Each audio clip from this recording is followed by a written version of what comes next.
Hey guys, we're going to pick up where we left off, and chapter 16 is called Sleepover. Here we go. Do you think there's time to bake cookies before they get here? Jeannie asked Mom. She had been working all day to get ready for her big sleepover party.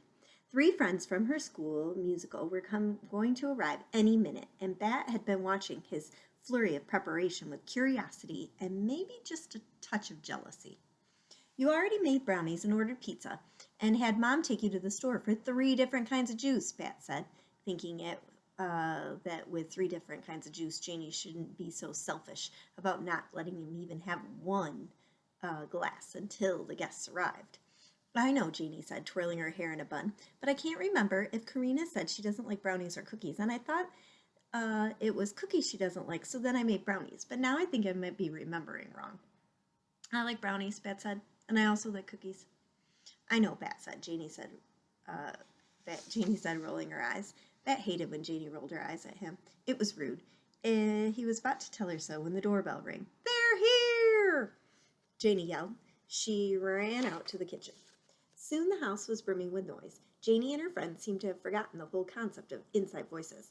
Bat peeked through the kitchen door. One of Janie's friends saw him and waved. Bat waved back, and then he headed down the hill towards the hall towards his room. Janie, he heard a girl's voice ask. You didn't tell me your brother was autistic. Uh-huh, said Janie. So's my cousin, said the girl answered. Bat went to his room and closed the door firmly behind him. But he could still hear the girls, only slightly muffled. Bat sighed and flopped down on his beanbag. He wasn't sure what name to give the emotion he was feeling.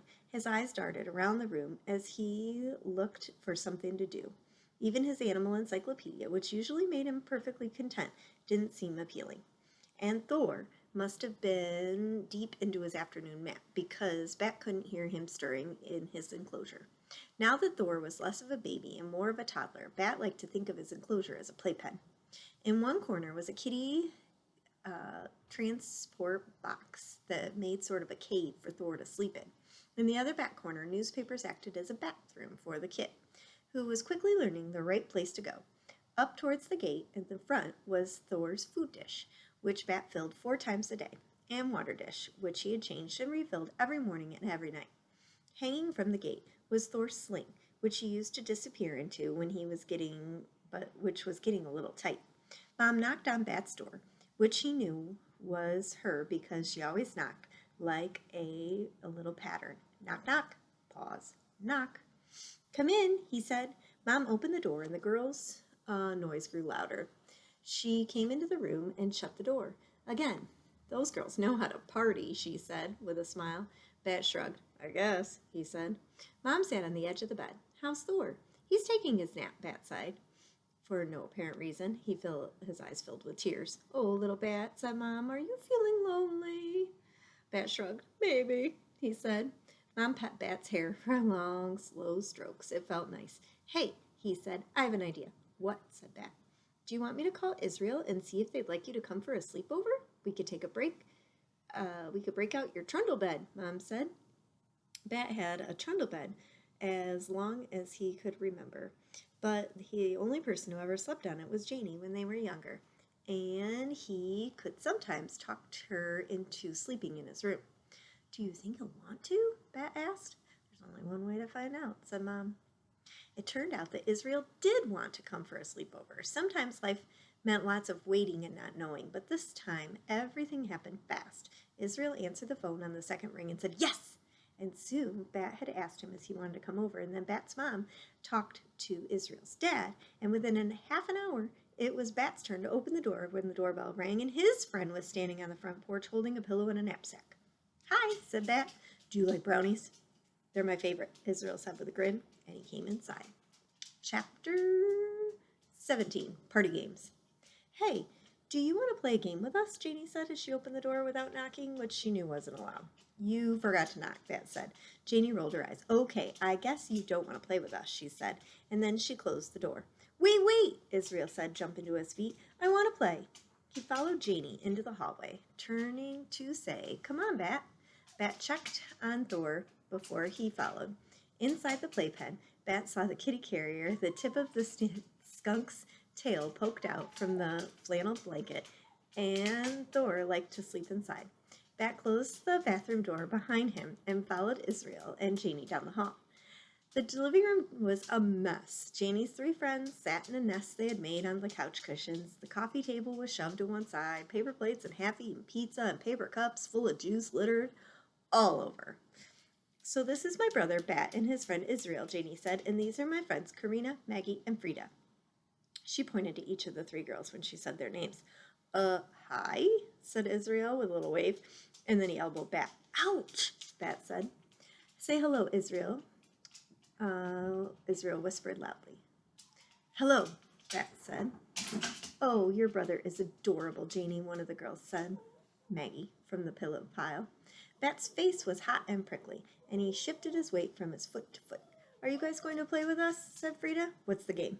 Said Israel. His voice sounded unusually squeaky to Bat. It's called 2 Truths and a Lie. Have you ever played? Janie said. Bat shook his head no. So did Israel. It's fun, said Frida. You just have to think of 2 things that are true and 1 that's a lie, and then you say all 3 of them and try to hide which one's the lie. Then everyone guesses which one is the lie, and if you fool everyone, you get a prize. What's the prize?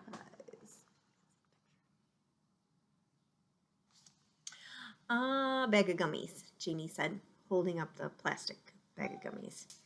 Okay, we'll play. He flopped down on one of the cushions, and Bat sat next to him. I'll go first, said Maggie. Like the other girls, she was dressed in pajamas. Maggie's wore kind of a built-in feet and a hood. She wore the hood on top of her head. They were tiger striped, and the hood had tiger ears sewn into it.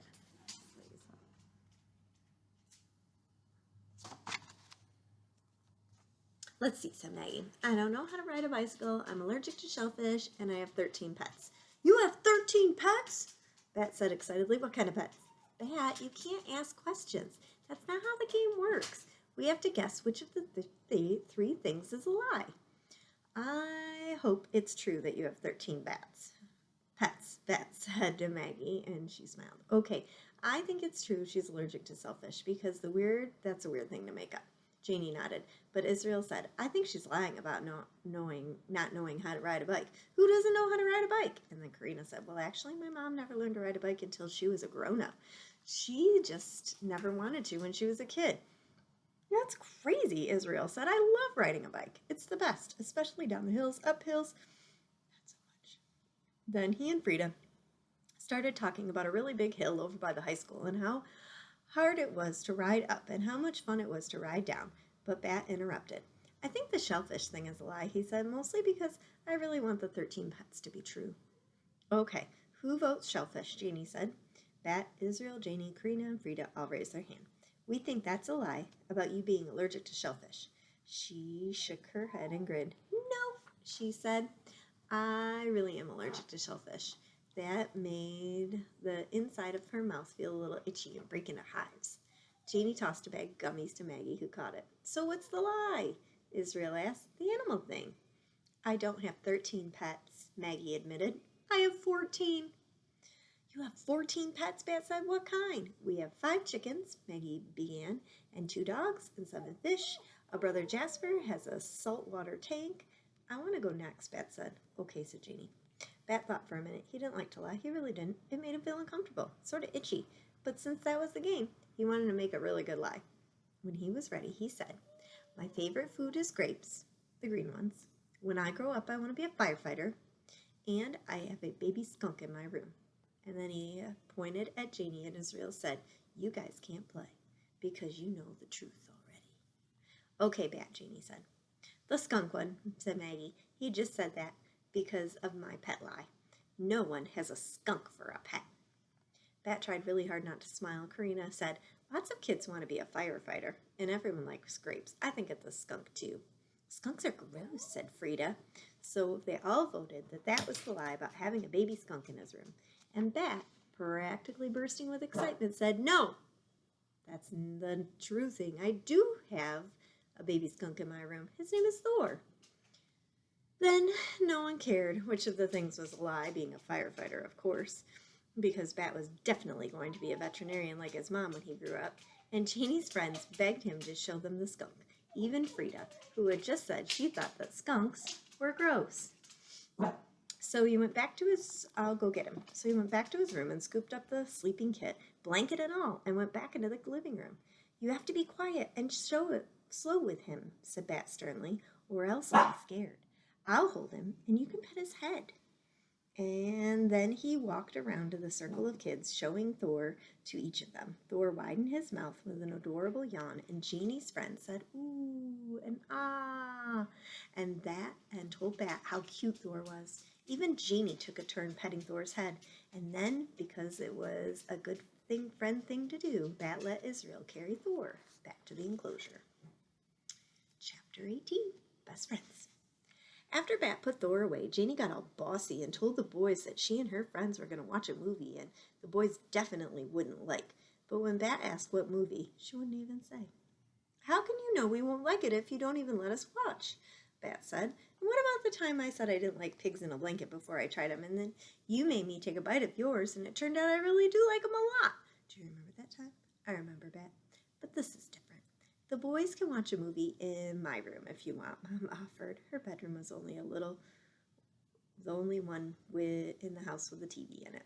But Bat wanted to stay in the living room and asked Maggie about her pets. What kind of dogs did she have?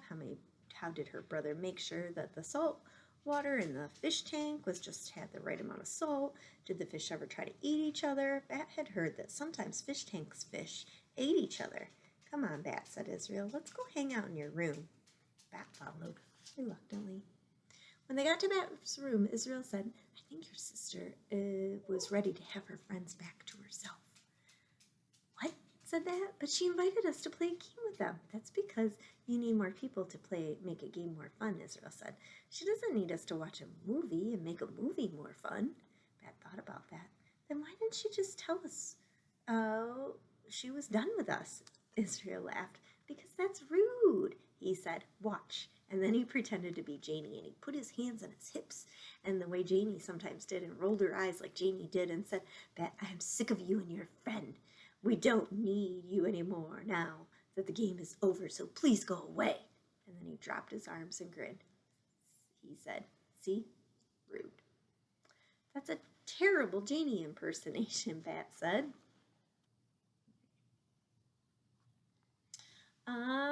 Israel hadn't changed his voice at all, and Janie always said Bat in a long, drawn-out way when she was annoyed with him, which was often. Bat looked at Israel. He looked the way Israel's hair was soft and fluffy and lots of curly and sort of long, and not two-way fluffy or curly or long. He liked how Israel wore his shirts, loose and never tucked in. He liked how Israel almost always kept his voice low and gentle. There was a lot to like about Israel. You're my best friend, Bat said. Israel grinned. Really? I didn't think you liked me that very much. Why would you think that? Bat asked, bewildered. Well, said Israel, when you were at my house, you seemed interested in my dad's truck or my mom's art studio than you were playing with me. It was true. On Tuesdays and Thursdays, when Bat went over to Israel's house after school, he used the chance to ask Israel's parents questions he had, like how does a potter's wheel work? Answer. Centrifugal force used by the spinning of the wheel made the clay move outward from the center. And what was the heaviest thing that Tom had ever towed in his big black truck? Answer. A broken down RV that belonged to one of Tom's friends. But those questions didn't mean that Bat didn't think Israel was his best friend. You have interesting parents, Bat said. Thanks, I guess. You're interesting too, Bat said. Even if you're not a professional potter, and even though you don't own a big black truck. This made Israel laugh. Thanks, Bat. Sure, I think you're interesting too. Even if you didn't have a skunk kit, I'd like you anyway. Really, said Bat. He kind of felt shy and happy at the same time. Really, said it, Israel answered. Bat smiled. Speaking of Thor, do you want to see if we can teach him some new tricks? Yes, said Israel. Yes, I sure do. And that's the end. See you next time.